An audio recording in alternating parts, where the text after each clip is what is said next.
Écoute, je m'en souviens encore en mai, lorsque j'étais en voyage avec mon équipe, c'est là qu'on a commencé à marketer la toute nouvelle offre que je vais te présenter. J'ai fait 11 000 euros de profit. J'étais aux États-Unis, on commençait à marketer, on commençait à avancer sur YouTube. Et pourtant, je travaillais beaucoup plus. Je travaillais surtout, je faisais le setting, le montage vidéo. Je mettais beaucoup plus d'énergie. Ce mois-ci, on est déjà à plus de 26 000 euros encaissés. On est le 11 septembre, j'ai encore un appel de vente à 20 heures. Donc je vais finir à peu près à 90 à 100 000 euros encaissés. Je te parle pas de contracter. Je parle d'encaisser. Va voir toutes les preuves sur mon Instagram. Je partage littéralement tout en story Instagram parce que je peux. Je fais vraiment les chiffres, donc j'ai pas de raison de les cacher, évidemment. Et je tiens à mettre au clair quelque chose. Les informations auxquelles je vais te donner accès si tu es coach et que tu es bloqué entre 5 et 15 000 euros par mois, personne n'en parle. Il n'y a personne sur le marché français qui en parle. Et je ne dis pas ça pour être arrogant, je dis ça parce que personne ne paye 2, 3, 4 000 euros une heure pour des appels, que ce soit avec Nick Setting, pour des workshops, pour William Brown, etc. J'ai payé à l'événement 6 000 dollars chez Alex Hormozy, donc j'ai accès à des informations auxquelles personne n'a accès et ça me permet de te donner accès aux meilleures actions à mettre en place concrètement dans le business pour atteindre l'objectif. La première étape, et c'est le premier point parce que si tu veux faire 100 000 euros par mois, le problème est déjà dans ce que je viens de te dire. Si tu veux faire 100 000 euros par mois, tu fais déjà 100 000 euros par mois. Et donc, tu dois changer tes croyances parce que j'ai remarqué que la plupart des gens qui n'arrivent pas à l'atteindre mettent certaines sommes sur un piédestal. Ce que je faisais également, je mettais 10 000 euros par mois sur un piédestal. C'est sûrement la somme que j'ai galéré le plus à atteindre parce que je le mettais sur un piédestal, justement. Euh, Tu le fais déjà. C'est simplement que le temps n'a pas encore rattrapé. Et lorsque tu penses de cette façon et que tu te considères comme un entrepreneur que tu es justement, qui fait déjà la somme que tu vises, ça peut être 100 000, ça peut être 50 000, visons 100 000 euros par mois, comment tu agis au quotidien? Que ce soit personnellement et que ce soit dans le business. Comment tu traites ton business? Comment tu traites ton produit? Comment tu traites tes actions? Et quand je te dis ça, je veux réellement que tu te considères comme un business owner qui fait 100 000 euros par mois et que tu agisses vraiment comme. Parce que tu ne deviens pas, tu es, et ensuite la somme se manifeste. Sincèrement, tant que tu n'es pas capable de changer tes croyances, tu ne seras pas capable de changer tes actions. Ce qui compte évidemment, ce n'est pas tant les croyances, mais c'est les actions que les croyances influencent.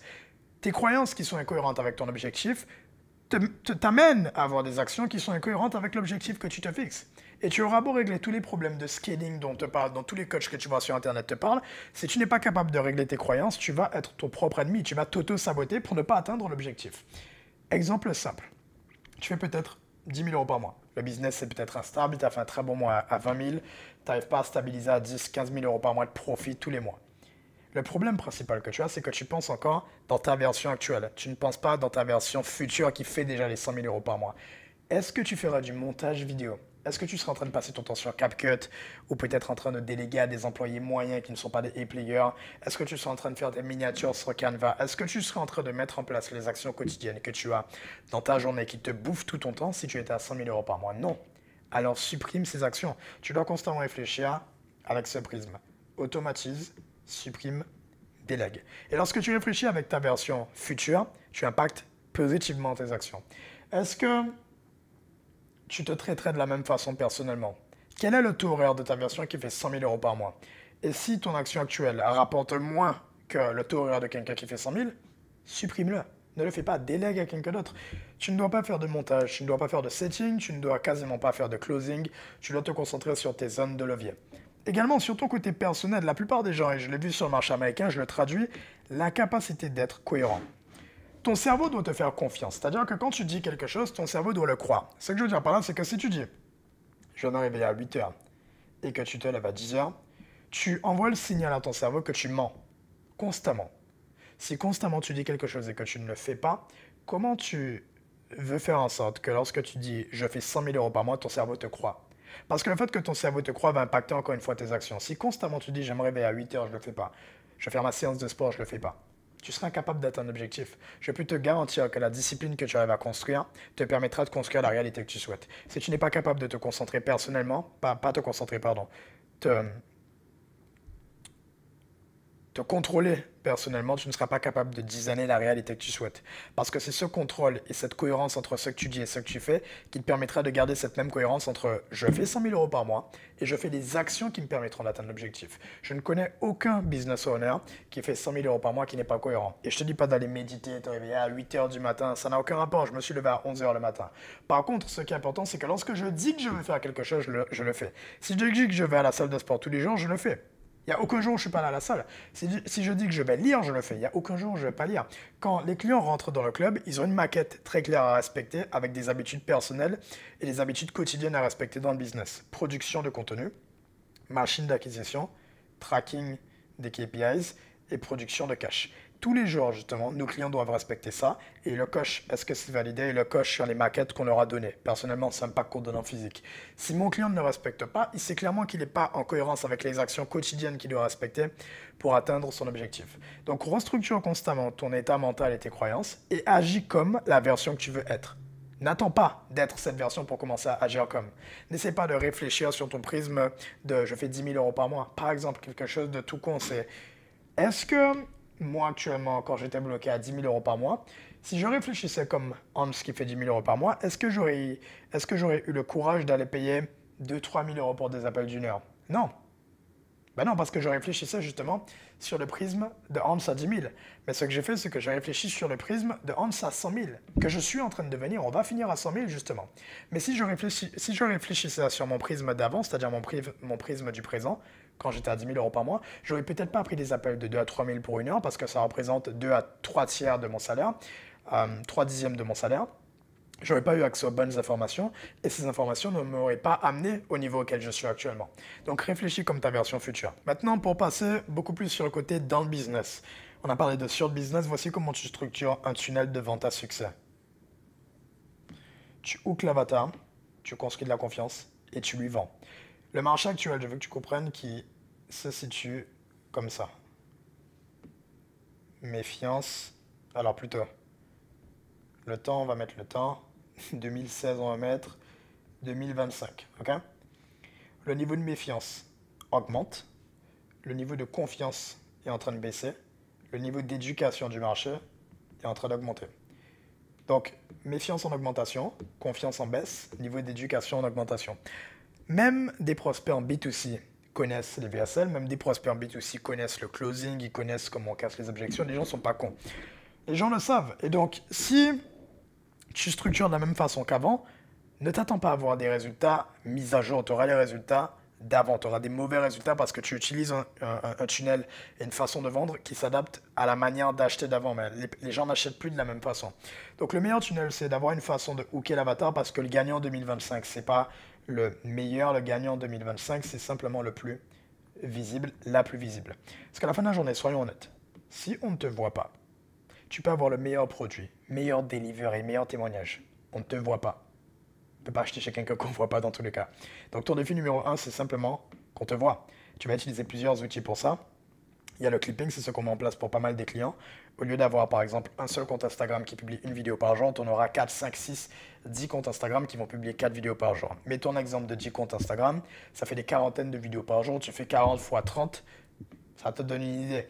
Juste en une journée, tu publies au total sur Internet ce que la plupart de tes concurrents publient en un mois. L'avantage est énorme parce qu'encore une fois, tu seras plus présent sur Internet, tu seras plus vu et comme tu seras plus vu, tu gagnes. Le gagnant, c'est celui qu'on voit en premier et c'est celui qu'on voit le plus. Ensuite, tu peux utiliser tout simplement les carousels Instagram et la manière dont tu structures ton contenu également. Ton contenu organique avec Reels. Je maximise une seule métrique sur mon contenu et on va en parler sur la prochaine étape. C'est le cash par vue. On va en parler d'ici la prochaine étape. Personne ne parle de ça. Je peux garantir que tu ne sais pas c'est quoi le CPV. Et ça va faire toute la différence sur ton business, sincèrement. Ensuite, je vais utiliser les story ads. Au lieu d'avoir mes publicités qui redirigent vers une VSL, vers un site web, je vais prendre mes publicités et je vais les mettre sur l'emplacement, donc sur Ads Manager. Je vais les afficher sur Story Instagram. Donc pour te donner une idée, pendant que les gens en fait scrollent sur Instagram, sur leur Story Insta et pas sur le Reels, ils vont tomber entre une story sur ma Story Instagram. Et là, je vais dire abonne-toi à mon compte. Le but là, c'est simplement d'avoir des abonnés. Je veux que les gens s'abonnent, je veux hooker mon avatar, je veux que les gens me voient. C'est la première étape. Une fois que les gens me voient, je vais construire de la confiance parce qu'on sait que la confiance en baisse, le niveau d'éducation augmente. Tu ne peux pas vendre aux gens dès la première étape où ils voient ta tête. Tu dois gagner leur confiance et les éduquer. Et pour ça, je vais utiliser les micro-chaînes YouTube. Micro-chaînes YouTube et mes séquences de story Instagram. Micro-chaîne YouTube, c'est exactement ça. Pour te donner un exemple, tu m'as vu sur Instagram, tu m'as vu sur mes carousels, tu m'as vu sur mes reels ou même tu as vu une ads. Je t'ai redirigé, tu es pile dans le funnel actuellement, tu regardes justement ma micro-chaîne YouTube. Et là, je vais maximiser le CPV parce que sur chacune des vidéos, en fait, j'ai un tableau, j'ai le titre de la vidéo, j'ai le nombre d'appels bookés qui ont été faits depuis cette vidéo parce que chaque vidéo, je peux traquer d'où viennent mes appels. Ensuite, le cash depuis cette vidéo, le cash contracté depuis cette vidéo, le taux de closing depuis la vidéo et ça me permet de voir quelles sont mes vidéos qui performent le mieux sur le cash. Je ne vais pas regarder le nombre de vues, j'en ai rien à foutre honnêtement. Ça peut faire des vues si ça ne me rapporte pas d'argent, c'est pas intéressant. Ce qui nous intéresse, c'est le ratio entre le chiffre d'affaires divisé par le nombre de vues. Et c'est là que tu obtiens ton CPV, la seule métrique qui t'intéresse sur ton business. Donc pour y revenir ici, micro-chaîne YouTube, j'apporte de la valeur. Chacune de mes vidéos, pour être 100% franc avec toi, c'est une VSL. C'est une VSL cachée, c'est-à-dire que je vais forcément essayer de te vendre quelque chose. Au moins, je vais te rediriger vers un appel. Et tu es entrepreneur, tu es coach. C'est pour ça que j'ai aucune gêne à te le dire, parce que c'est mon tunnel de vente et je te le donne pour que tu puisses l'utiliser également. Le but de ces vidéos YouTube, c'est pas de faire beaucoup de vues. C'est simplement de prendre l'audience, la petite audience qui s'intéresse réellement à toi et l'éduquer, la convertir vers un appel grâce à YouTube. Parce que je sais que quand tu regardes des vidéos aussi longues de mon contenu, je vais gagner ta confiance, tu vas passer du temps avec moi, tu vas commencer à me connaître et quand on sera en appel de vente, je n'aurai pas d'objection à gérer. Parce que je travaille avec les meilleurs clients du marché. J'ai à peu près 76 clients qu'on a pu onboarder pendant les 3 derniers mois et ces 76 personnes, sans exception, sont toutes passées par mon contenu YouTube. C'est ça qui me permet d'apporter de la valeur avant, de gagner la confiance et ensuite de faire booker un appel. Tu veux mettre en place la même chose. Ensuite, s'ils ne regardent pas ton contenu YouTube uniquement, tu vas les éduquer avec tes stories Instagram. Et je sais que personne ne parle de ça. Je te l'ai dit au début de la vidéo. Tu vas faire 3 types de stories Insta. Story de crédibilité. Story de preuve et story de mécanisme. Mécanisme, c'est comment tes clients vont obtenir leurs résultats. Preuve, tes clients et leurs résultats. Crédibilité, tu montres que toi également tu as des résultats avec ton mécanisme. Mécanisme, mes clients. Mécanisme, sur moi. Juste ça. Et tu structures des séquences de story Instagram et à la fin tu vas faire des call to action. Parce que les gens qui regardent tes stories, c'est ta meilleure audience. Tu as littéralement ta meilleure audience puisque tu as des gens qui sont abonnés, qui souvent ont vu ton YouTube. Et ça te permet d'entretenir un lien quotidien. Parce que les gens vont beaucoup plus souvent voir tes stories tous les jours que tes Reels. Ils vont peut-être pas tout le temps voir ta tête sur Reels. Par contre, là où ils vont te voir quotidiennement, donc tous les jours, c'est sur tes stories Instagram. Donc c'est un levier que tu dois utiliser pour gagner la confiance des gens et les convertir vers un appel. Et ensuite, après, dernière étape, sell. C'est le nom du club, Hook, Build and Sell. Je vends quelque chose à l'audience, mais j'ai même pas besoin de vendre. J'ai pas besoin de mettre de pression, j'ai pas besoin de casser les objections, puisque mon avatar est déjà tellement éduqué avant l'appel de vente que j'ai simplement besoin de faire un appel d'onboarding. Je sais que la manière dont je structure ce tunnel et la manière dont tu vas le structurer si tu copies justement ce tunnel, c'est que c'est pas une question de si les gens vont acheter chez toi, c'est plutôt une question de quand ton avatar va acheter chez toi.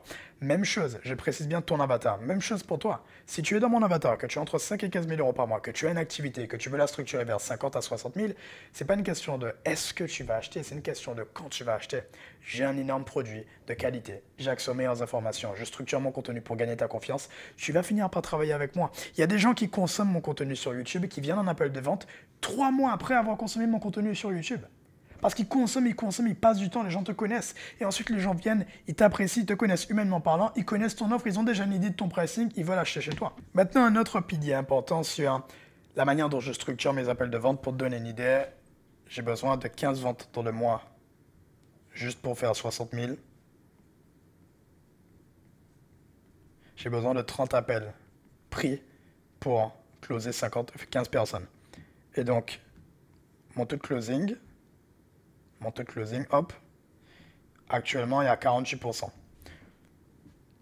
Comment j'arrive à closer autant? C'est une vente sur 2, sur une offre à plusieurs milliers d'euros pour un avatar très éduqué. Je vais utiliser un premier point, c'est un angle de pricing. Je demande un premier paiement maintenant, un deuxième paiement après. C'est ce que j'entends par là. La plupart des coachs, ils vont arriver, ils vont te dire 3000 euros, c'est tout. Ils ont fini avec toi. Moi, je vais dire, écoute, 3000 euros maintenant, on fixe un objectif commun. Quel est l'objectif que le client s'est donné? Est-ce qu'il veut atteindre 40, 50 000? Si tu es dans les relations, c'est pas que du make money, tu peux être dans les relations. Quel est l'objectif? Nombre de personnes, nombre de dates, si tu es dans la séduction, nombre de capacité à parler un oral, gagner un concours d'air oratoire, quel que soit l'objectif que tu fixes avec le client sur ta niche. Ça peut être santé, nombre de kilos perdus, durée du marathon.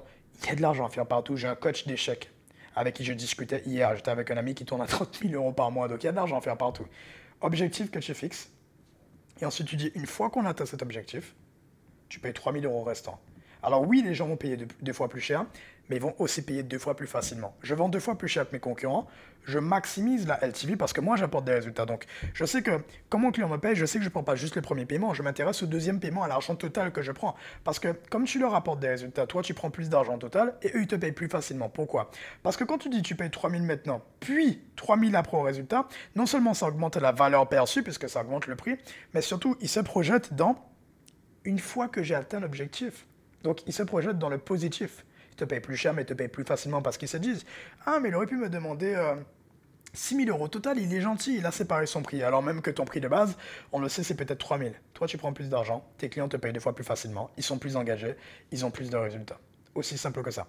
Deuxième point que j'utilise pour vendre encore plus dans mes appels de vente, c'est les réducteurs. N'essaie pas de t'opposer à tes clients, utilise des réducteurs. Au lieu de dire « mais », tu vas dire « simplement pour comprendre ». Juste pour clarifier. Ok, c'est ok, il n'y a pas de souci. J'apprécie l'honnêteté.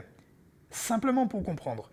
Toujours utilise des réducteurs. Le prix d'ailleurs, au lieu de payer 6 000, c'est juste, ou plutôt, c'est simplement 3 000 euros maintenant, 3 000 euros après une fois qu'on a pu atteindre l'objectif. Est-ce que c'est clair? Également, tu dois voir des gens comme un oignon. Ceux qui te disent, on s'en fout la première fois. Deuxième point, on s'en fout. Troisième point, on s'en fout. Ce qui nous intéresse, c'est le noyau. Comment tu arrives au noyau? Quand quelqu'un te dit quelque chose, tu peux utiliser la stratégie des 3 P, 3 pourquoi, ou simplement comment ça. Ou encore la stratégie de Chris Voss dans le livre Ne coupez jamais la poire en deux. Le fait de répéter les 3 derniers mots, 3 dernières questions qui t'ont posées. Ah oui, mais j'ai envie de gagner de l'argent. Pourquoi? Comment ça? Est-ce que tu peux m'en dire un peu plus? La liberté. La liberté. Juste, tu fais ça, tu répètes comme ça les 2 derniers mots, ça fonctionne très bien. La liberté. Oui, la liberté, parce que tu arrives au noyau, et c'est le noyau qui t'intéresse, parce que c'est souvent sur le noyau que tu vas t'appuyer pour faire ta vente. Parce que c'est souvent le noyau la vraie douleur, ou le vrai problème derrière l'objection de base qu'il t'avait donné. Un autre point également, j'utilise l'intelligence artificielle. Quelqu'un arrive en appel. Ensuite, une fois qu'il a l'appel, c'est enregistré avec Loom. Loom va me donner le transcript de l'appel. Je vais donner ce transcript à ChatGPT. ChatGPT va me créer un prompt que je vais donner à Claude. Claude va me donner un site web complet que je vais utiliser pour mes appels de vente pour ne pas répéter les mêmes erreurs. Et ensuite, après, je vais m'améliorer durant mes appels. C'est-à-dire que je m'appuie sur de la data. Je ne sais pas de me dire « Ah, putain, je me suis bien débrouillé sur cet appel. » Je vais envoyer mon script d'appel à GPT. Je vais regarder les points faibles, les points faibles et les points forts. Je vais regarder l'objection qui revient le plus souvent. Pourquoi j'ai réussi à le closer? Pourquoi j'ai pas réussi à le closer? Qu'est-ce que j'aurais dû faire à la place? Créer des procédures avec Claude. Claude me crée un site web que j'affiche directement sur mon MacBook durant mes appels. Ça me permet d'avoir de la data. Je ne m'appuie pas sur de l'instinct, du feeling. La différence entre quelqu'un qui fait 5 000 euros par mois et quelqu'un qui, ne serait-ce que 50 000, juste 50 000, c'est que quelqu'un qui fait 50 000 sait pourquoi, comment il fait 50 000. Quelqu'un qui fait 5 000, c'est quoi? C'est une vente par mois. Ils ne savent même pas pourquoi ils font 5 000 euros par mois souvent. Parce qu'ils laissent de la place au hasard. Tu ne dois pas laisser de place au hasard. Tu dois savoir exactement qu'est-ce qui rapporte de l'argent et qu'est-ce qui te fait perdre de l'argent. Quelle est la passoire à argent? Où est-ce que tu fais tes erreurs? Est-ce que c'est sur l'objection, la phase de connexion, en appel? Tu dois savoir. Ensuite, un autre point très important, et sûrement l'un des points les plus importants pour tenir à long terme, c'est quand ton produit devient ton marketing. Les gens arrivent. Voici comment se passe l'onboarding pour mes clients. Onboarding, formulaire. Durant le formulaire, je pose 2 types de questions. Question sur lui, question sur moi. Pourquoi tu es venu chez moi? Pourquoi tu as acheté chez moi? Pourquoi pas chez X concurrent? Pourquoi chez X concurrent ou Y concurrent? Pourquoi moi? Tu dois comprendre pourquoi les gens achètent chez toi pour l'appuyer sur ton marketing. On fait plus de ce qui fonctionne. Si tu ne sais pas pourquoi quelqu'un achète chez toi, tu vas perdre de l'argent parce qu'une fois que tu as identifié pourquoi lui a acheté chez toi, tu donnes cette data à ChatGPT. ChatGPT va avoir le point commun qui revient tout le temps pour la raison pour laquelle les gens achètent chez toi et ça te permet de mieux réorienter ton marketing pour attirer ton client idéal qui te paye cash. Ensuite, lui, des questions sur lui pour comprendre sa situation. Avant ce formulaire, je vais créer une vidéo de bienvenue pour rassurer le client et pour lui donner toutes les prochaines étapes. Dès que quelqu'un arrive, une vidéo très bien filmée de qualité pour que direct, la valeur perçue soit énorme. Après le formulaire, il peut réserver l'appel de kick-off avec moi. C'est le premier appel que j'ai avec le client. Une fois qu'ils ont l'appel de kick-off, je vais leur expliquer le point des appels de groupe. Les appels de groupe, il y en a 3. Il y a des appels pour les nouveaux. Il y a des appels hot seat, donc c'est avec tous les clients qui viennent et je réponds, je fais une Q&A. Et ensuite, tu as des appels sur sujet spécifique où on va vraiment parler de soit valeur, acquisition, conversion, délivrée. Même chose pour toi. Est-ce que c'est sur la santé, perte de poids? Est-ce que c'est sur l'alimentation? Est-ce qu'un jour c'est sur le sport, le repos, etc. Tu parles de sujets spécifiques durant tes appels. En plus des appels de groupe, durant le formulaire, je vais demander l'adresse de mes clients. Avec cette adresse, ça va me permettre d'envoyer un pack en physique. Je ne vais pas en dire plus non plus. Je peux pas. Un pack en physique que je donne à mes clients avec tout ce dont ils ont besoin et la valeur perçue augmente et ça me permet de maximiser les quick wins. Et quand j'accumule tous ces points, j'ai un client qui rentre, qui en quelques jours peut déjà avoir des résultats parce que je lui ai donné une chronologie également sur la vidéo de bienvenue. Je lui ai donné également les étapes concrètes à mettre en place. Je lui ai dit un cours, une action, tu regardes une vidéo, tu me donnes une action, plus l'appel de kick-off qu'on a ensemble où on établit un plan. En quelques jours, en 7 jours, mon client fait plus qu'il a fait tout seul durant les derniers mois. Donc il a envie de travailler avec moi, enfin pas il a envie de travailler avec moi, mais il est déjà satisfait. Il va déjà pouvoir obtenir des résultats concrets qu'il va voir, un changement concret, et c'est pourquoi il a payé. Qu'est-ce qui se passe quand un client est aussi satisfait, c'est qu'il me recommande. Sur des 26 000 que j'ai fait 10 000 euros, juste de bouche à oreille. Juste de bouche à oreille. De clients à moi qui ont recommandé. Tu peux voir tous les témoignages sur mon compte Instagram. Pourquoi? Parce que j'impressionne mes clients, j'améliore constamment mon produit. Donc si tu es capable d'améliorer ton onboarding et pendant les 7 premiers jours, apporter des résultats visibles à tes clients et avoir des quick wins, tu vas faire une énorme différence sur le business parce que tes clients vont devenir les vendeurs. Tu n'auras même plus besoin de closer parce que les clients sont les closers. Il n'y a rien de mieux comme marketing que le produit. Donc si tu regardes encore cette vidéo, book un appel. S'il te plaît, rends-toi ce service. Réserve un appel avec moi. On est le 11 jusqu'à peu près fin septembre. Je fais encore des appels avec mes prospects. On verra comment on peut collaborer ensemble. Ça me permettra d'identifier tes contraintes, qu'est-ce qui t'empêche d'atteindre ton objectif et potentiellement d'amener ça à un autre niveau ensemble. Si tu stagnes entre 5 à 15 000, je peux te le dire d'avance, je sais exactement si tu es dans mon avatar, d'où le fait qu'on ait besoin de faire un appel ensemble. Je sais exactement quoi mettre en place pour qu'on puisse structurer vers 50 à 100 000 euros par mois en travaillant moins. Pour que tu puisses passer de je travaille dans le business à je travaille sur le business, je stabilise et je structure vers un autre niveau. Peace.